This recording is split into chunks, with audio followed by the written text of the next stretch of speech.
सनातन संस्कृति हमारी पहचान। सब्सक्राइब करें सेक्रेड सनातनी। मेरा नमस्कार, मैं शालिनी आप सभी का अपने YouTube चैनल सेक्रेड सनातनी पर हार्दिक स्वागत करती हूँ।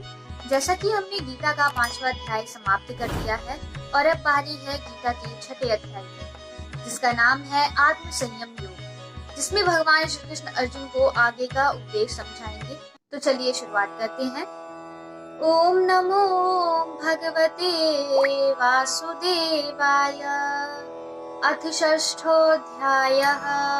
श्री भगवानुवाच अनाश्रितः कर्मफलं कार्यं कर्म करोति यः स सन्न्यासी च योगी च न निरग्निर्न चाक्रियः। अर्थात श्री भगवान ने कहा, जो मनुष्य सभी इंद्रिय सुख का त्याग करके अपना कर्तव्य समझकर कार्य करते हैं वही सन्यासी है और वही योगी है। ना तो अग्नि को त्यागने वाला ही सन्यासी होता है और ना ही कार्यों को त्यागने वाला ही योगी होता है।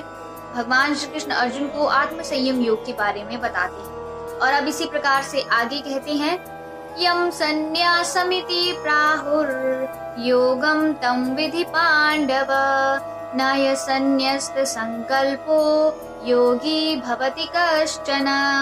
अर्थात भगवान श्री कृष्ण अर्जुन से कहते हैं कि हे पांडुपुत्र अर्जुन, जिसे संन्यास कहते हैं उसे ही तुम योग समझो, क्योंकि इंद्रिय सुख की इच्छा का त्याग किए बिना कभी भी कोई मनुष्य योग को प्राप्त नहीं हो सकता है। भगवान श्री कृष्ण अर्जुन से कहते हैं कि जो मनुष्य अपनी इंद्रिय सुख का ही त्याग नहीं करेगा वह कभी भी योग को प्राप्त नहीं हो पाएगा।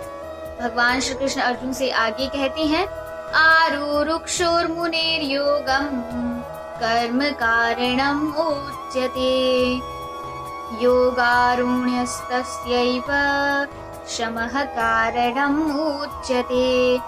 अर्थात भगवान श्री कृष्ण अर्जुन से कहते हैं कि मन को वश में करने की इच्छा वाले मनुष्य को योग की प्राप्ति के लिए कर्म करना कारण होता है और योग को प्राप्त होते होते सभी सांसारिक इच्छाओं का अभाव हो जाना ही कारण होता है। भगवान श्री कृष्ण अर्जुन से कुछ इस प्रकार कहते हैं तथा आगे उपदेश देते हुए और अपनी बात रखते हुए इस प्रकार से कहते हैं, यदा हीनेन्द्रियार्थ्येषु न कर्म स्वनुषज्जते सर्व संकल्प सन्यासी योगारुण्यस्तद्योच्यते। अर्थात भगवान श्री कृष्ण अर्जुन से कुछ इस प्रकार कहते हैं कि जब मनुष्य सभी सांसारिक इच्छाओं का त्याग करके ना तो शारीरिक सुख के लिए कार्य करता है और ना ही फल की इच्छा में कार्य से प्रवृत्त होता है, उस समय वह मनुष्य योग में स्थित कहलाता है।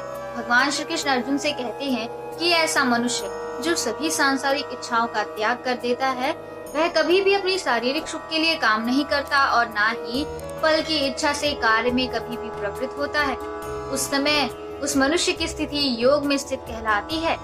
भगवान श्री कृष्ण अर्जुन से आगे कहते हैं, उद्धरेदात्मनात्मानं नात्मानं अवसादयेत् आत्मैव्यात्मन् बन्धुर आत्मैवरिपुरात्मनः। अर्थात भगवान श्री कृष्ण अर्जुन से कहते हैं कि मनुष्य को चाहिए कि वह अपने मन के द्वारा अपना जीवन मृत्यु रूपी बंधन से उद्धार करने का प्रयत्न करे और कभी भी निम्न योनि में यानी स्वयं को निम्न योनि में गिरने ना दे, क्योंकि यह जो मन है यही जीवात्मा का मित्र है और यही जीवात्मा का शत्रु है। भगवान श्री कृष्ण अर्जुन से कहते हैं कि यह जो मन है जिसके कारण हम सभी मनुष्य विचलित होते हैं, यही हमारे जीवात्मा का मित्र है और यही हमारे जीवात्मा का शत्रु भी है। इसलिए कभी भी हमें मोह माया नहीं करनी चाहिए, हमें सभी इंद्रिय सुख का त्याग करना चाहिए।